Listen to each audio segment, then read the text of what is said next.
Sean bienvenidos una vez más a la sede del Centro de Prensa Internacional del Ministerio de Relaciones Exteriores de la República de Cuba. De inmediato iniciamos la conferencia de prensa del Ministerio de Salud Pública sobre la actualización de la situación epidemiológica del país frente a la COVID-19. Nos acompaña, como ya es habitual, el doctor Francisco Durán García, director nacional de epidemiología del MINSAP. Doctor, buenos días. A ustedes, al equipo que nos acompaña y hace posible, a Gisela, que allá, poco en la distancia, también nos apoya. Y bueno, vamos a dar la información correspondiente al día de hoy. Comenzamos lamentando el fallecimiento, dando las condolencias a sus familiares, compañeros y amistades de un paciente de la provincia de Matanzas. Paciente de 56 años de edad, del sexo masculino, contacto de un caso confirmado con antecedentes de enfermedades como hipertensión arterial, diabetes mellitus, una insuficiencia renal crónica grado 4, que llevaba unos días ingresado en el Hospital Militar Mario Muñoz Morroy de la provincia de Matanzas. Ayer lo dimos como uno de los pacientes, como el paciente crítico que teníamos en el día de ayer. Y después de una estadía en la sala de terapia intensiva, hizo un grupo de complicaciones, un edema agudo del pulmón, fue necesario hemodializarlo en 2 ocasiones y lamentablemente realizó un paro cardiorrespiratorio del cual no fue posible reanimarlo. Reitero nuestras condolencias a todos los familiares, compañeros y amigos del paciente que tenemos que informar hoy como fallecido. De esta forma, en nuestro país quedan ingresados en los hospitales un total de 669 pacientes, 13 se mantienen en vigilancia, sospechosos 464 y confirmados 202. En la atención primaria de salud, 1.790. Las personas que nos siguen y va llevando la cuenta, fíjense que de cifras que llegaron a estar en 1.000, en 2.000, entre pacientes ingresados, sospechosos, en vigilancia en la atención primaria de salud, pues son cifras que van disminuyendo en la medida que el número de casos también va disminuyendo. Ayer se estudiaron 1.880 muestras para el diagnóstico de esta enfermedad en los laboratorios de biología molecular del Instituto de Medicina Tropical Pedro Curí, 697. En el laboratorio del Hospital Hermanos Amejeira realizó un esfuerzo ayer grande y procesaron 326 muestras. En el laboratorio del Centro Provincial de Higiene, Epidemiología y Microbiología de Villa Clara, 293. En el de La Habana, 282. Y en el de Santiago de Cuba, la misma cantidad, 282. Como resultado del estudio de estas muestras, pues resultaron positivas 8 pacientes nuevos diagnosticados en el día de ayer, lo cual representa el 0,4% de las 1.880 muestras que se procesaron. De esta forma, en Cuba se acumulan 90.911 muestras realizadas y 1.916 positivas. El 2,1% de las muestras procesadas en Cuba han resultado positivas a la COVID-19. Hago un paréntesis porque varias personas, incluyendo entre los comentarios de Cuba Debate, insisten en que después, cuando veamos el número de casos por provincia, las orientales tienen esa cifra porque tal vez no estén estudiando la cantidad de pacientes que se estudian en las provincias que tienen más casos confirmados.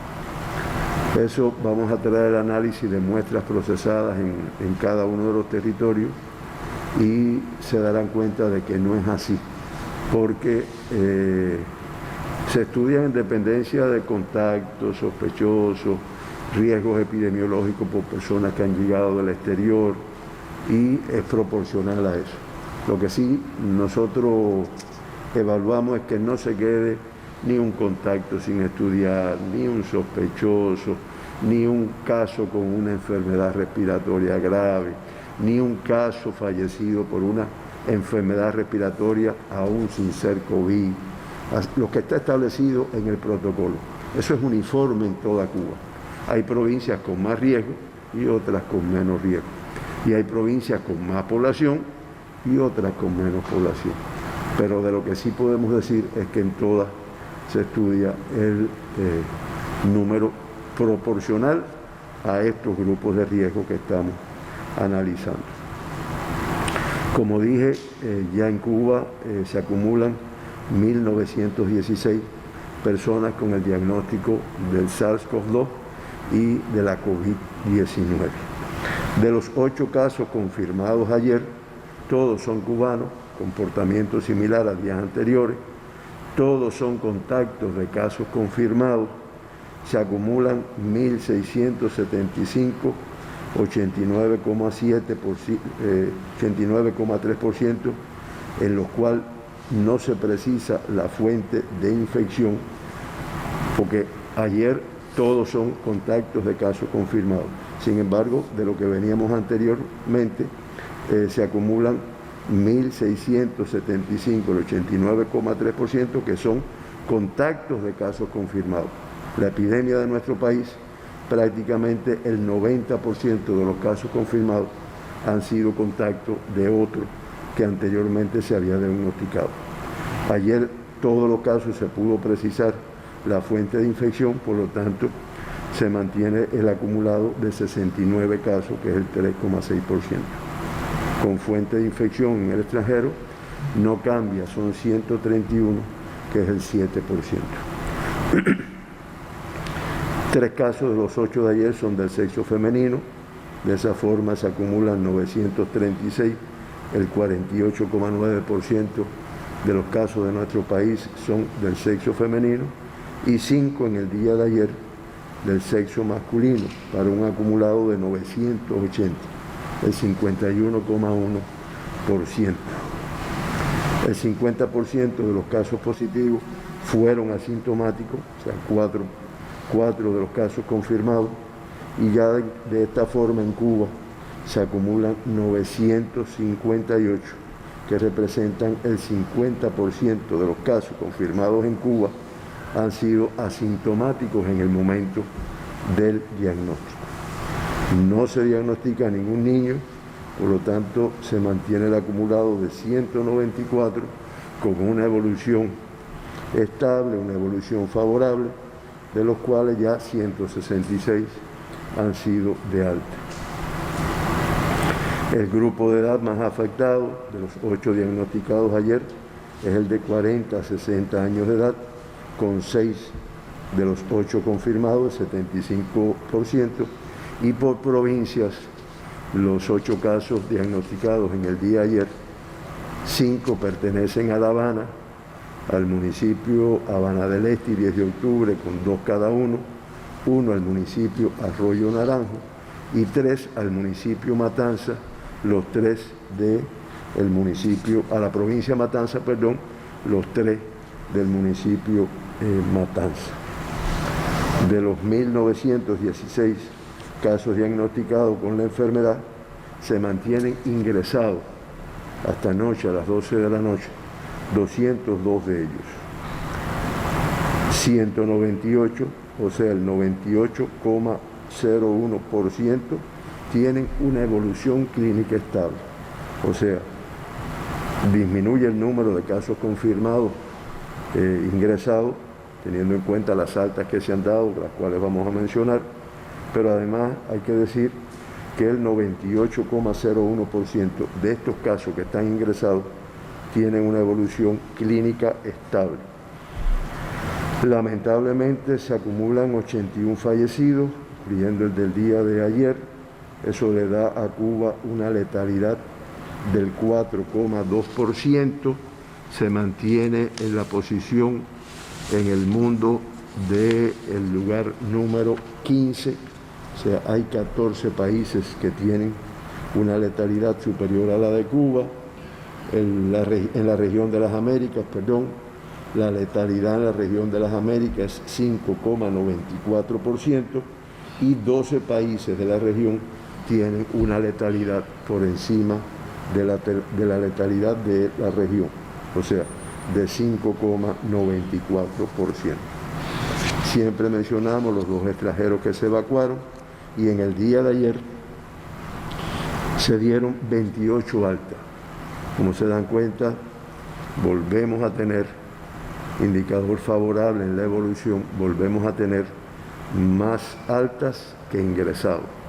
8 ingresados, 8 diagnosticados y 28 altas en el día de ayer.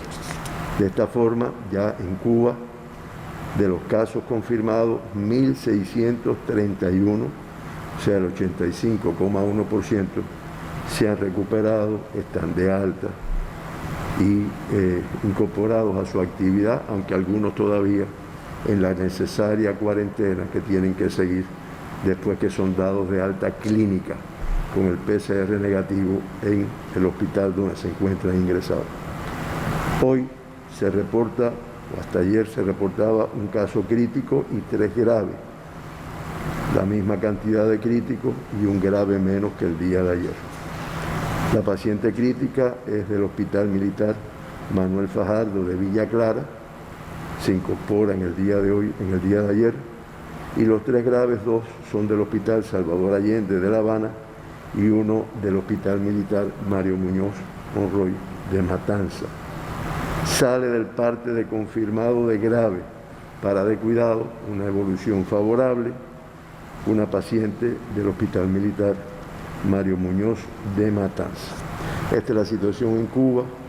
Reitero, las tasas por provincia, que eso también nuestra población pues se interesa, como es natural, y vamos a decir la de los últimos 15 días, se mantiene como la tasa más elevada, la de la provincia Matanzas, con 8,2 tasa de incidencia por 100.000 habitantes, 8,2, La Habana 4,5, Villa Clara 1,3, Ciego 1,4, Camagüey 1,2, Santi Espíritu 0,2, Artemisa 0,2, Las Tunas 0,4, Pinar del Río 0,3. Y en los últimos 15 días, ni Mayabeque, ni Holguín, ni el municipio especial Isla de la Juventud, ni Cienfuegos, ni Santiago de Cuba, ni Guantánamo, ni Granma han confirmado casos de la COVID-19. El mundo, como también estamos al tanto por las televisoras nacionales, Telesur,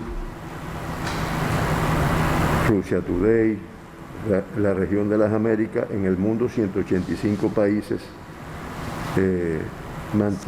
han diagnosticado casos con COVID.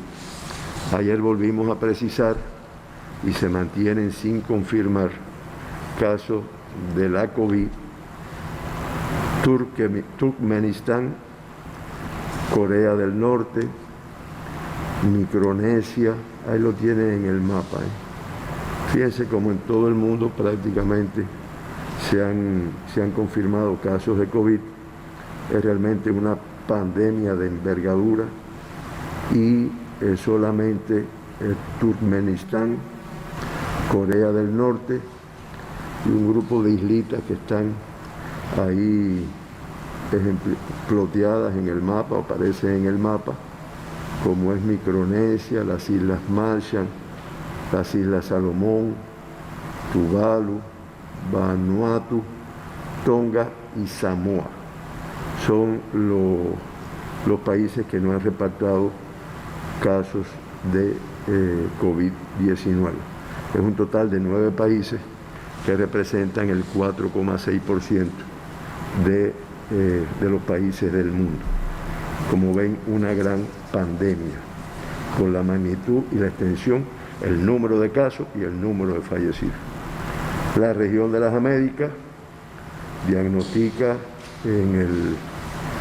creo que no dije los casos, o sea, en el mundo 4.960.975 casos confirmados. Ayer prácticamente 100.000 casos confirmados en un día, 99.519. Ayer en el mundo 5.421 personas fallecieron con esta enfermedad y ya se acumulan 327.904. Eso da una letalidad de 6,61%. Y nuestra región, la región de las Américas, confirman en el día de ayer 58.317 casos, lo cual da ya un acumulado de 2.245.224 casos confirmados. Ya representa el 46,26% del total de casos reportados en el mundo. Fallecen en el día de ayer 3.761 personas en la región de las Américas y de esta forma se acumulan 133.441 fallecidos para una letalidad del 5,94%. Esta es la información que tenemos que brindarle. Como ven, nuestro país con algunos indicadores de evolución favorable, pero que eso no quita en lo más mínimo, y así lo vamos a ver, los riesgos que tiene Cuba. Porque además no solo por decir cómo está el mundo, que lamentablemente no tiene esta evolución, sino también por los riesgos que existen propios dentro de nuestro país y qué es lo que hace, y lo reitero, que nuestras autoridades nacionales, gobierno, partidos, no hayan decidido eliminar las medidas de restricción que muchas personas vemos que no las están cumpliendo, pero que sin embargo se mantienen como debe de ser. Ayer incluso me decían, bueno, ¿y por qué no se hace algo diferente para la región oriental? Que usted está dando indicadores favorables, cosas diferentes para algunas provincias como Cienfuegos y las que vimos que no tienen casos confirmados hace 15 días, porque realmente es muy peligroso, porque es que el país completo no está en igual situación. Y los cubanos, a pesar de las restricciones, nos movemos. Y todo esto entraña un riesgo muy importante. Bien, arriba, Héctor, las preguntas. Comenzamos, doctor, entonces la ronda de preguntas. Radio Taína pregunta: ¿todos los pacientes recuperados de la COVID-19 son elegibles para donar su plasma? ¿Qué método de selección es utilizado para definir a los posibles donantes? Bueno, eso lo hemos explicado, pero lo volvemos a repetir. Primero, una persona que haya tenido la enfermedad, que se haya confirmado, que se haya recuperado, que se haya negativizado con todas las altas. Se estimen aproximadamente 21 días después de la evolución, después del alta. Una persona competente inmunológicamente, o sea que su sistema inmunitario, por otras enfermedades de las que afectan el sistema inmunitario, no lo afecte, no tenga otras enfermedades asociadas, su estado psíquico, su estado físico sea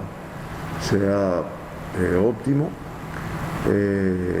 sobre todo que no tenga ninguna otra enfermedad. Para eso se le hace un chequeo antes de tomar su suero, y que además de su disposición, que como también hemos explicado es lo que se llama el consentimiento informado. Se le pregunta, ¿estás en disposición? Y de su disposición. Esos son los requisitos fundamentales que se siguen para la selección de una persona como donante del suero. Y ayer mencionamos el ébola, pero también el tratamiento con sueros autoinmunes o hiperinmune de una persona que padeció se utiliza en otras enfermedades, podemos mencionar la rabia. La rabia también se utiliza esta forma de tratamiento. Bien. Siguiente pregunta, la formula trabajadores y dice lo siguiente. ¿Podría ocurrir que alguno de los casos que se están confirmando ahora como positivos asintomáticos hubieran estado contagiados desde antes, 2 meses, 1 mes antes, y lo que salga en el PCR actual sean rastros del virus SARS-CoV-2? ¿Pudieron tener síntomas y ser negativos antes y ahora resultar positivos asintomáticos? Esto tiene que ver con la transmisión de la enfermedad, la presencia de la enfermedad y las complejidades que tiene la COVID-19 desde el punto de vista de la transmisión antes de la aparición de los síntomas. Un día explicamos aquí, y perdóneme, estamos hablando de una enfermedad que no tiene 5 meses. Por lo tanto, hay que, se estudian desde el punto de vista inmunológico, se hacen pruebas, hay científicos en el mundo dedicados a esto, en el mundo y aquí en Cuba también tenemos, ayer vimos la transmisión del encuentro del presidente, del primer ministro, con el colectivo de científicos que están trabajando y haciendo una labor muy activa, muy buena para el diagnóstico, el tratamiento de los casos en nuestro país, incluso con aportes internacionales. Y hay que decir que también nuestros científicos, bueno, pues están investigando. Un día explicamos y volvimos a revisar, y esto se mantiene, de que se plantea que hay personas que transmiten la enfermedad, que tienen el virus, se puede detectar antes de la aparición de los síntomas de la enfermedad. Entonces, esa es una persona en Cuba, de todos los casos confirmados, el 50% en el momento del diagnóstico no tenía síntomas de la enfermedad y tenía el virus. Por lo tanto, esa podemos decir que es una persona que tenía el virus presintomático. Cuando yo digo presintomático, ¿qué quiere decir? Que en un momento determinado va a desarrollar síntomas y por lo tanto ese después desarrolla síntomas, que también es 1% de los pacientes que en Cuba evolucionan con síntomas posteriormente. Y hay otros que también lo hemos mencionado, que después del tratamiento, de una evolución clínica satisfactoria, desaparecen los síntomas, sin embargo, se mantienen eliminando el virus. Eso es lo que le llaman postsintomático, o sea, ya pasaron los síntomas, pero él sigue siendo positiva la prueba. Eso, hay una teoría que no he visto muy reforzada, es posible que ya se tenga algo más novedoso, de que esos postsintomáticos, pues no, lo que tienen es una fracción muerta del RNA del virus y que por lo tanto no transmiten enfermedad. No hemos todavía visto un estudio en el cual se confirme eso, que ese que está... Nosotros en Cuba, de todas formas, hasta que esto se pueda demostrar, el postsintomático, o sea, el que se mantiene positivo, lo mantenemos con medidas de aislamiento. Y cabe entonces la incógnita de que tal vez algunas personas nunca iban a desarrollar síntomas. Sin embargo, tienen presente el virus. Esos serían los que le llamaríamos los asintomáticos, o como también se llaman las enfermedades infecciosas, los portadores, que son personas, eso se da también en otras enfermedades, que son personas que transmiten la enfermedad, tienen el virus y no desarrollan en ningún momento en su vida los síntomas de la enfermedad. Dirán, bueno, ¿y eso cómo se sabe en un día? Bueno, tanto para otras enfermedades como para esta, pues eso se sabe porque siempre contagian a otros que sí tienen síntomas. Y entonces buscando la cadena epidemiológica, pues se detecta esta relación. Esas son las complejidades. Me disculpas, es un poco técnico, quise aterrizarlo para que hubiera una comprensión, porque puede ser. Ahora, si yo como cubano, como ciudadano de nuestro país o de cualquier lugar del mundo, bueno, con estas características de esta enfermedad, ¿qué tengo que hacer? Protegerme. Por lo menos mientras exista el gran riesgo que tenemos en el mundo y en nuestro país también. Me protejo. No tengo que estar averiguando si es o no es, me tengo que proteger. Porque sabemos que puede que yo esté perfectamente, no toso, no estornudo, no me siento mal, y sin embargo tengo el virus y lo transmito. Bueno, creo que con eso medio que he cansado bajo. Siguiente pregunta, doctor. Agencia de noticias Reuters de Reino Unido. Se ha reportado que el CIGB-258 ha obtenido resultados promisorios en 31 pacientes en estado crítico o grave hasta el 5 de mayo. Se está usando este medicamento ahora en todos los pacientes en estado crítico o graves en Cuba. Se puede decir que es una de las razones por las cuales no se han registrado muertos por el coronavirus en la semana pasada. Bueno, miren, vamos a empezar por el final. No se han registrado fallecidos por esto, o sea, esta modalidad terapéutica, y por el grupo de otras acciones que también se hacen en nuestro país, que permite, entre las acciones es protegerte incluso antes de que tengas la enfermedad o adquieras el virus, ponerte tratamiento desde el momento en que eres contacto, eres sospechoso, diferentes modalidades de tratamiento, y también esto que está acá. Ayer en ese encuentro de nuestro presidente con los científicos, pues se habló mucho de esto, él se expresó, y yo busqué los datos, ¿no? Hasta el momento en nuestro país se han tratado 52 pacientes con el 6GB-258, y lo que podemos decir es que la sobrevida en los pacientes tratados en estado crítico, saben que el estado crítico muchas veces es muy difícil salvarle la vida a la persona, pues el 78% ha logrado sobrevivir incluyendo este tratamiento. De los que se les ha aplicado estando en el estado de grave, ya el porciento de recuperado es mayor, es el 92%, mientras que en el mundo la media de sobrevida en esta condición de grave, es de alrededor, y de crítico es del 20%. Yo busqué ayer con el profesor Rolando, el profesor Guillén del Centro de Ingeniería Genética y Biotecnología, los datos más exactos, y la doctora Iliana Morales, nuestra directora de Ciencia y Técnica, y ahí realmente tratados con el 6GB-258 se comenzó el uso en el Hospital Naval.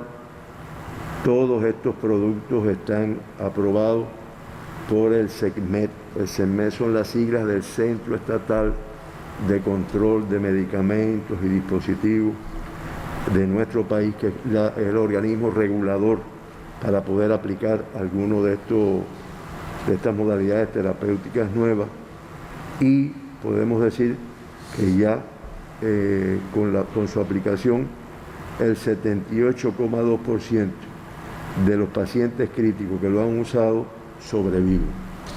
El 92% de los graves sobreviven, y el 59% de los pacientes graves y los críticos, uniendo los dos, pues están de alta, recuperados con el tratamiento de este medicamento, de esta modalidad terapéutica de nuestro país.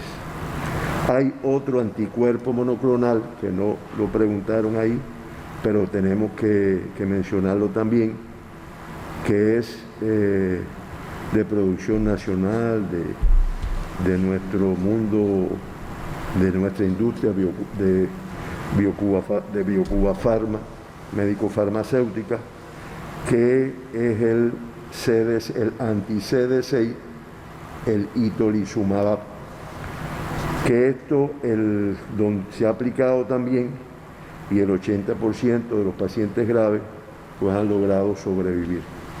Y el 87% que han usado este anti-CD6 pues ya están de alta, ya están recuperados.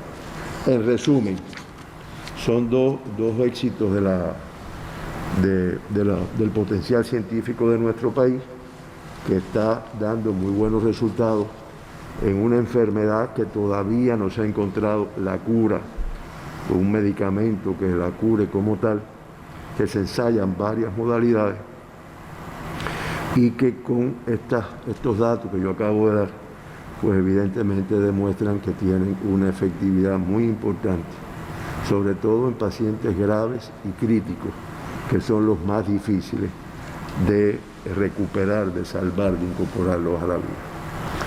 Bien. Doctor, por la línea telefónica de atención a la COVID-19 nos llegan las siguientes interrogantes.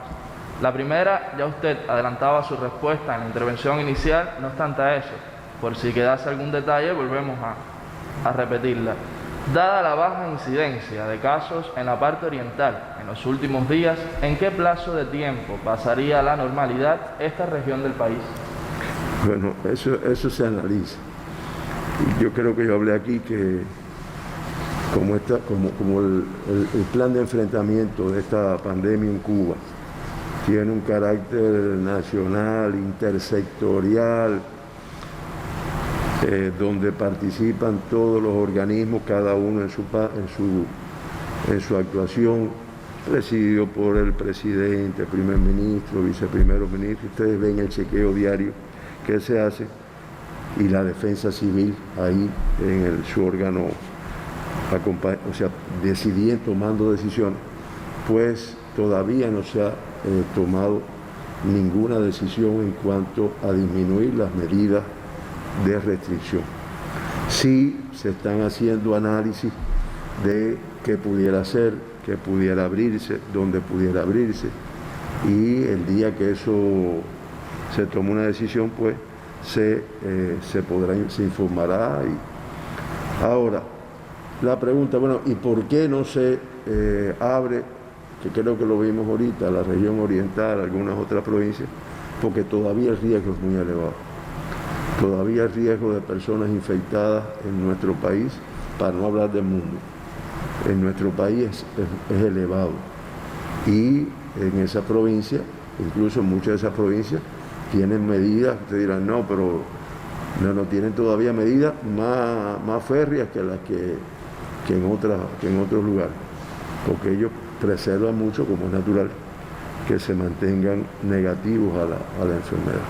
Eso, en el momento que se decida, que no es este el momento todavía, pues se informará, se irán haciendo las indicaciones precisas. Siguiente interrogante de la población. ¿Cuánto tiempo permanece la COVID-19 en un organismo asintomático? Porque si no llega a hacerle la prueba ni desarrolla la enfermedad, esa persona podría seguir contagiando indefinidamente, como sucede con el VIH. Eso es así, es el portador que yo dije ahorita, que eso todavía no está ni definido, porque también, como dije ahorita, son 5 meses de enfermedad. O sea, los que lamentablemente, o después de ya estar asintomático, todavía se detecta el virus, ¿qué tiempo van a estar? Bueno, pues eso es algo que se está analizando, pero todavía no podemos decir, no, mira, eso puede durar toda la vida, eso puede durar 6 meses. Lo hacen el símil con el VIH, que es verdad que después que tú tienes el virus, pues puedes transmitirlo, pero también eso va mucho con la carga viral, que en la COVID también pudiera ser.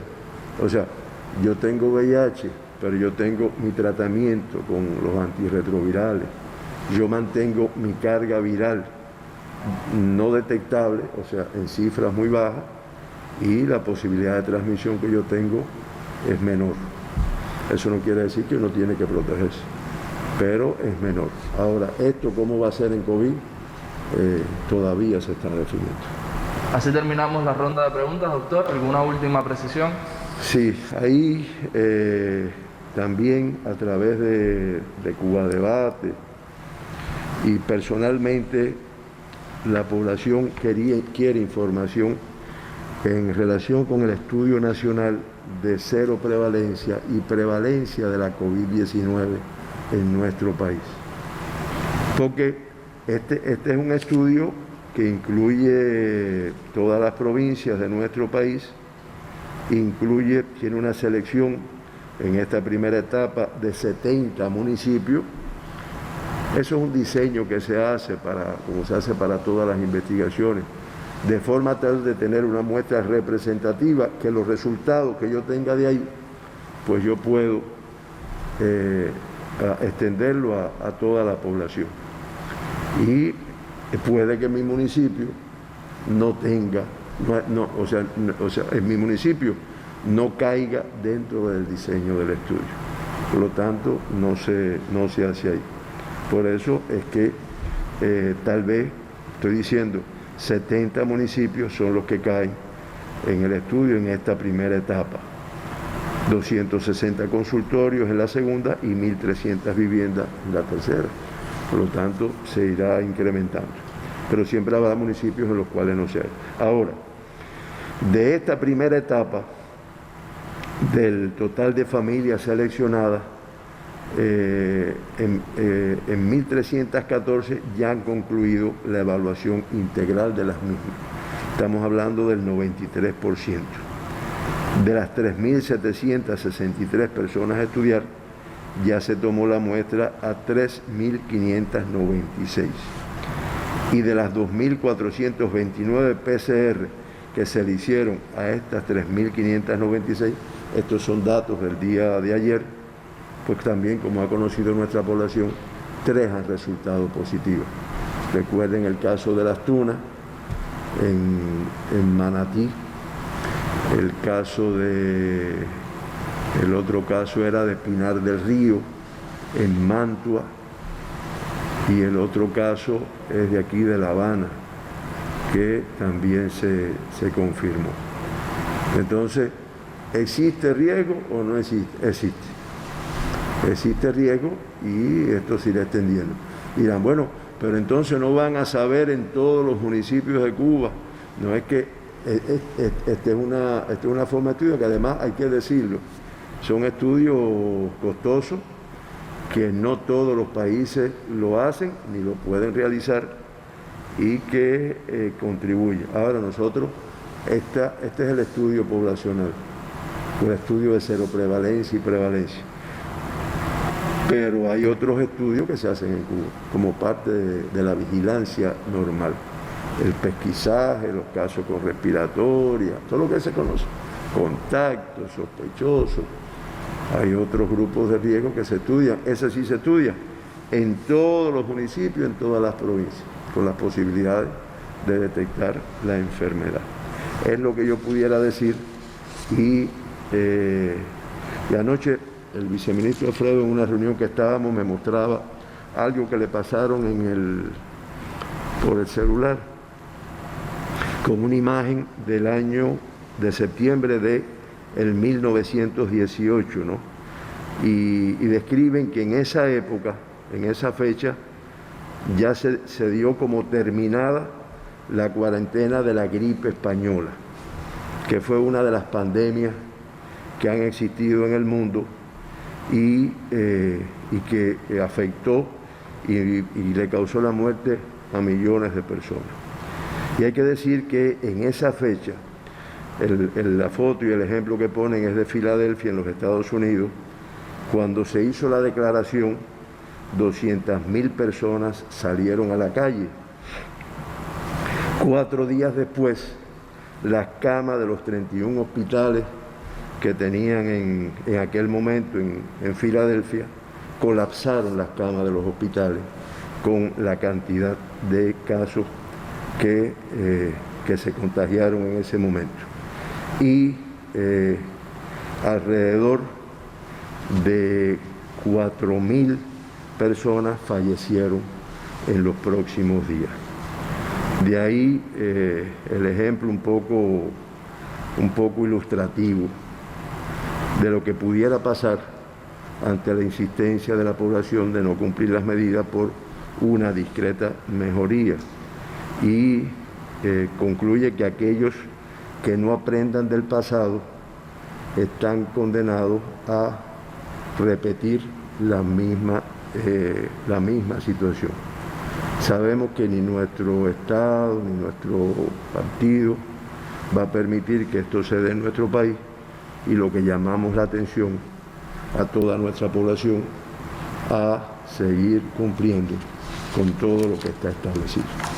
Disculpen la demora y agradecerles a todos ustedes que permiten esta transmisión, y a la población que nos sigue, que nos escucha, que muchas veces nos pregunta en la calle. Muchas gracias. El agradecimiento para usted, doctor, para los corresponsales por sus preguntas, usuarios de redes sociales y otras plataformas digitales, y por supuesto para todos los que nos siguen. Gisela, volvemos contigo.